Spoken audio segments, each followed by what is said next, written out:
Good morning. Welcome to Clark County Council Work Session this Wednesday, November 1st, 2023. I'd just like to remind folks that there's no public comment during the work session. We have 3 work sessions scheduled. And just a note to start out with, I'm not usually in this position, but we have 2 counselors who are excused and 2 who are online, so I'll be chairing this meeting.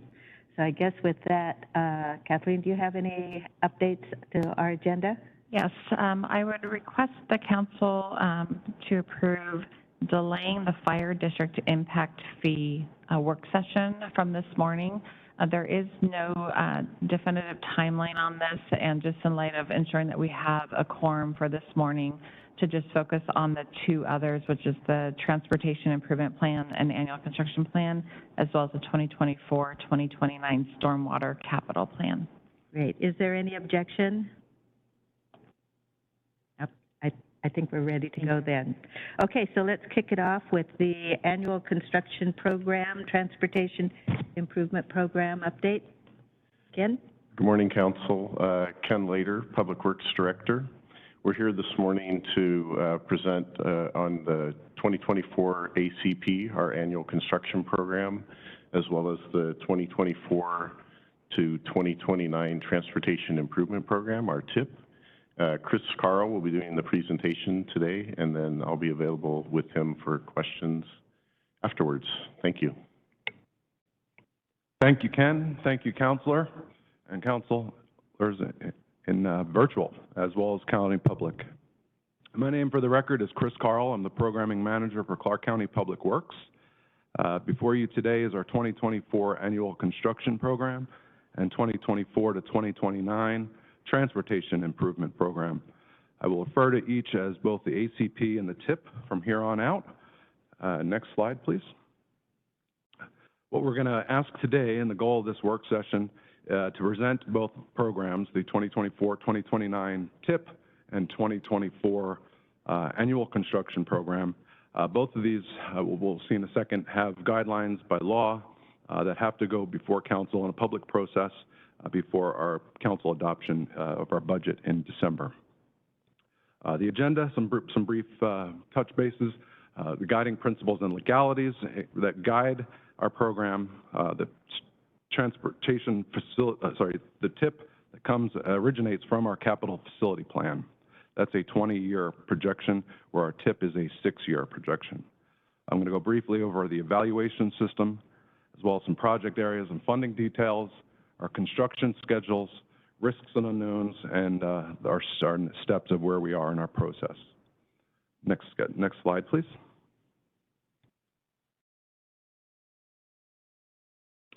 So our guiding principles from our council, paying down our debt service, safety and preservation of existing assets, as well as our capital projects, and that's where the TIP really comes into play here.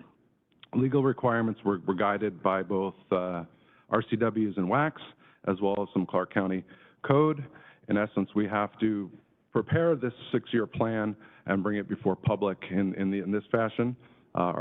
I'll touch base on our schedule, but our TIP adoption is scheduled now for November 28th. Next slide, please. A little bit about how the projects come into our TIP, going from our capital facility plan, which is underneath our Growth Management Act, and our Growth Management Plan itself. We study that in the planning level with multi-jurisdictions and agencies, but when it comes into the capital facility plan, that's kind of like the box that we operate in, the menu, if you will. From there, we score our projects, both on a large capital scale, as well as within our managed ongoing programs, to bring those projects specifically into our 6-year plan. From that, we develop our first year of the TIP, is our annual construction program. What that does is breaks down the first year of our TIP, specifically for funding sources, what sources we could use legally in that sense, and then from there we develop the actual projects, start working on them under a CRP, Capital Road Project. Next slide, please. Just briefly, a little bit about how our evaluation system has come together. It's rooted well in safety, economic development, and mobility. This is also in line with the way our funding agencies score projects, but more so how we could evaluate our larger projects to bring them into our program and to prioritize them accordingly. We do similar things for our ongoing programs, both our bridges, sidewalks, safety projects, and the like, rural road projects, but they all have their individual scoring that make it more related to those types of projects rather than a larger project itself. Next slide, please. Now we're going to get into some of the funding, a little bit of the total program. From the 6-year standpoint, our total is just about $244 million. About half of that is from our urban road projects, our larger capital projects, and when we see the schedules in a couple slides from now, you'll see more of that. But just about $114 million of the $244 million coming from those larger projects, and again, just over 50% from our 7 managed ongoing programs. The breakdown here it breaks it down in terms of grant dollars, 30 million of which are projected of the 71.7 million. Traffic impact fees, real estate excise tax, county road fund, and some other funding, cap funds from CRAB, County Road Administration Board, as well as partnerships with various agencies, WSDOT and City of Vancouver, for example. We're also adding utility reimbursables to our TIP. We've never reported them previously as it's money coming in and money going out. There's no profit, it's a total wash. However, we're adding these dollars into our program this year, so the dollars will be a little bit higher for that reason. Next slide, please. This is it in just a graphic as far as our construction schedule is concerned. The first grouping is our larger 179th Street area projects, most of which will occur starting in 2028, as well as our larger capital projects on the bottom, 99th Street, 152nd Avenue, and the first phase of 72nd Avenue. Next slide, please. These next 2 slides will break down some of our larger projects within the ongoing programs themselves. The 3 programs on screen now, Bridge and Culvert, Road Preservation, and Rural Road, and various projects underneath those. And next slide, please. Lastly, our Sidewalks and ADA program, as well as our Transportation Safety Improvement project. Next slide. Some risks and unknowns. We have a lot of projected grant dollars in our program. I mean, that's par for the course. We typically receive some late awards in September through November, of which are starting to come through. Those are dollars that are in the next year or 2 of our program. For our latter years, we always project to some degree. Other risks are the project delivery. If we receive a grant, we put our name behind the delivery of those projects within a certain time frame. If we overshoot those, sometimes we could lose the grants. However, we've done a lot to save things through the years. So, volatility of TIF revenues, TIF as well as REIT is all forecast, as well as reassessing the TIP revenues and expenditures throughout the year as budgets change, as we get more funding. For example, 99th Street was originally awarded $4 million. We've received upwards of a little over $10 million, which is not typical for those types of projects. Typically $4 million on a federal is the maximum, but we've been fortunate to receive some additional funding through the years, and that's helped reserve some of our county assets. And last slide, please. Here's where we are in terms of schedule. I do want to update the fact that we are going to DEEB, Development Engineering Advisory Board, a week later on November 9th. They slid that meeting accordingly. Here we are today and November 28th for our public hearing for our TIP adoption right before our December council budget adoption. Last slide.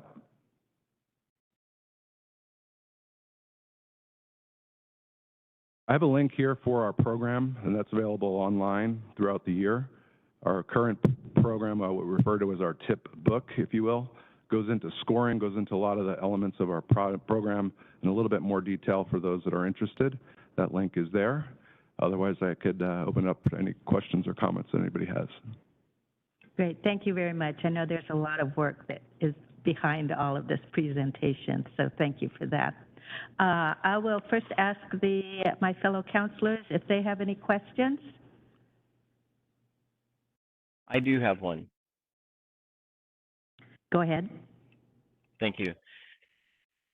So I'm curious, and I read through the slides, and I did poke around on the actual document in itself and saw some of the scoring, how things are scored, but I'm curious, when we have deaths that are happening or serious injuries, how are we tracking those to ensure, sometimes just freak accidents happen, and I understand that, but sometimes also the roads, the way that they are designed, engineered, or other problems with them can lead to those.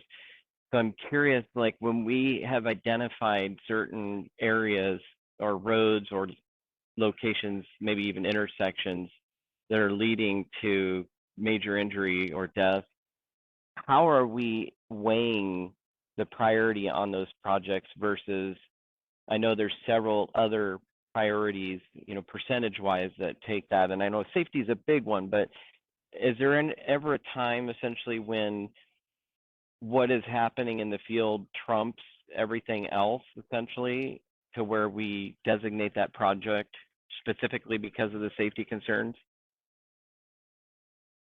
Councilor Young, thank you for the question. This is Ken Lader. I think on occasion there are times when safety would trump. That hasn't happened in recent years that I know of, but an example of that would be the intersection at 119th, 152nd, where we had two deaths in 2017, I believe,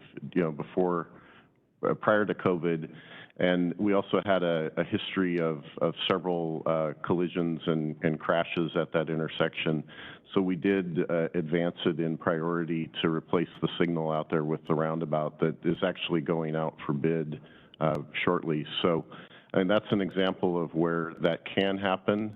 And I think it's more of a history of the record that we tie into the priority for safety. And our traffic engineers log and have those events working closely with CCSO and the record as far as the Sheriff's Office, those accident reports. Essentially, we work that in whenever we have those events. We do keep a database. As far as trumping anything else, though, I think it doesn't happen very often, but occasionally we do find an area that's like a hot spot where there's a problem with the existing structure. And anything you would add, Chris? Yeah, that is a great question, Councilor Young, and I'll just add to what Ken said.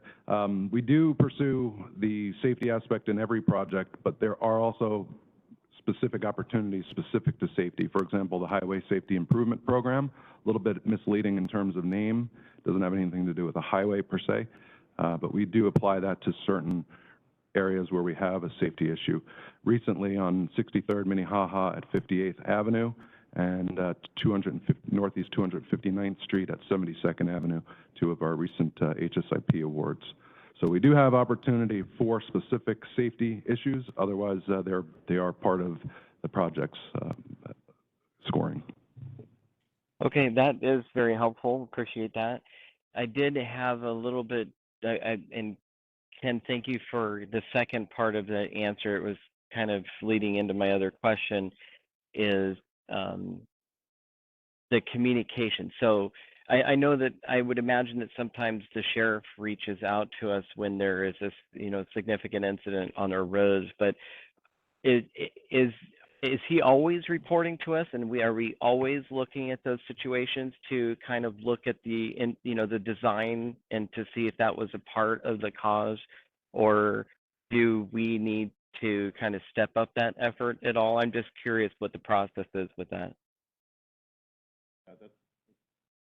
Also a great question. I'm not as familiar with the direct process. It's something that I've been more involved with over the last month to check in with our traffic engineers. So I do have, I've communicated with Sheriff Horsch. We're going to get together soon to talk about a few of these issues, but I don't know that I could say every incident is reported out and that we're able to respond that way.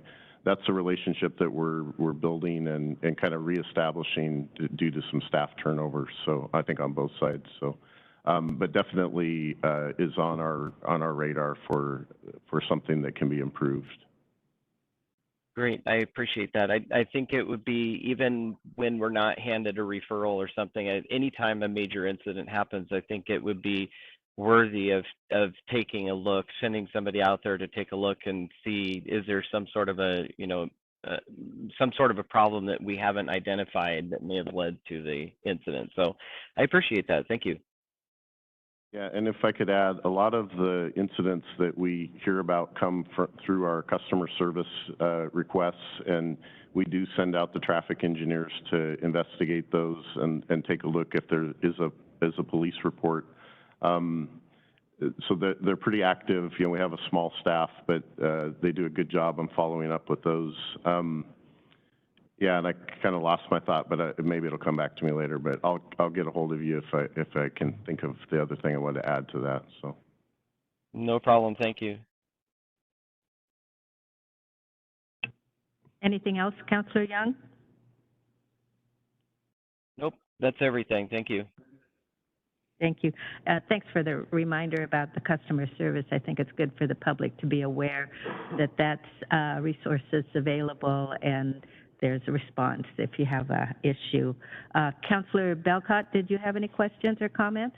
No, ma'am, I don't. I think they've covered everything. This is very informative and good to know. I got several emails about the issue off 119th and 52nd. So I remember getting some feedback from the public on that, but no questions for me.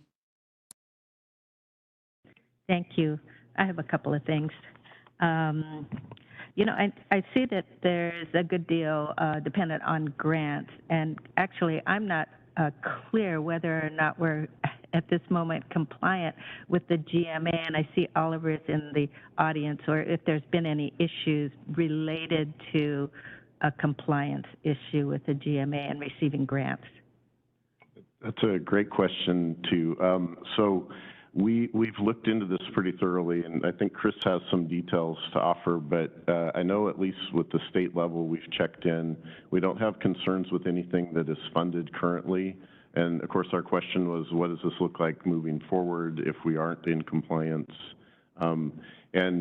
Chris, I don't know if you have any details, or I have one more thing to add. Just to add that in our current projects, in terms of the programs that we do pursue for grants, no, the GMA is not anywhere related currently. Loans in the past, yes, that is a priority a requirement to pursue a loan through, but we're not currently doing so. So right now we're looking that it's not going to affect us. And so specifically, when we did the bridge over Whipple Creek on 10th Avenue, we did have a $10 million loan that was set up that we were not able to realize because of GMA compliance at the time for a different compliance issues. So that is a way it can affect us, but we don't see that it directly affects the way we're funded right now. Right now. Yeah. But there may be some uncertainty. I think there still is some uncertainty. We keep checking to make sure we're compliant. At the end of the day, I think there is an RCW or WAC where the governor can do sanctions on funding, but our CRAB has indicated to us that that's not a concern at this point. So. Great, thank you for that. And then, Ken, I know I've talked to you about 179th and some concerns there, and just looking at the timing and WashDOT and when those interchanges get work done. Would the circulation plan on 179th, would that be near completion, or would that be happening simultaneously to the interchanges on I-5? As far as our capital projects and coordinating with the interstate, the interchange? Yeah, good question. So WashDOT has just begun their planning, their preliminary engineering. So we don't have their schedule yet, but I expect them to probably follow our projects, you know, which should put them in the, possibly in the 29, 30 range. That's my best guess. Again, these are estimates that are on kind of the tail end of our 6-year program right now, but I think that's most likely. So as you note, you know, there's a lot of work there on big projects. So we do have, we still have our construction coordination and schedules to figure out and work into our plans. And we don't quite know what that sequence looks like. Right, right. I think there'll be some funding questions that we'll have our fingers crossed on going forward as well. Yeah, and the 2 projects that you saw on slide 7, the 29th and 50th intersections, those do go ahead. That will allow us to do some hopefully rerouting around those larger areas once we get to the interchange itself. Great. There's a lot of activity out there. And then I noticed there's some money set aside for sidewalks, and could you elaborate on just multimodal means of transportation? It's not the biggest component of your program, but I think the public is interested, and I know other counselors have raised the issue of the need for sidewalks. Sure. Chris? Just in terms of the grants programs themselves, when they look at multimodal, they're looking at different attractabilities to a project. If we wanted a sidewalk in the middle of nowhere, it might be important to somebody. But here, like Highway 99, for example, we've had a lot of sidewalk projects over the years, and we're still developing north where we have been. But they have a lot of drivers in terms of shopping, schools, healthcare, and that sort of thing. So when they're looking at multimodal, they're also looking to connect people that walk to a bus, people that bike maybe to a bus, bike lanes, and that sort of thing. So multiple modes of travel. And I would add, on our larger projects, for instance, the work that we're doing, finishing up on 99th Street right now, the new roundabouts, typically what we've seen is a move towards really support and encouragement from the state agencies to get bicycle and pedestrian traffic away from the motorized corridor. So you'll see on 99th Street, we have a larger multi-use path. That's kind of an indicator of where we're heading on our 179th Street projects as well. Larger paths that are, you know, get rid of the bike lane on the road, put the bikes up onto a larger 10 or 12-foot sidewalk section that both the pedestrians and the cyclists can use, that's designated, you know, on either side for bikes or pedestrians. So. That sounds good.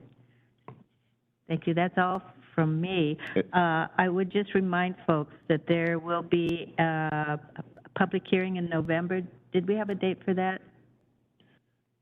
Yes, we do. It's the 28th. Oh, the 28th. I see it here. And Councilor, if I could add, I recalled what I wanted to mention to Councilor Young, his question.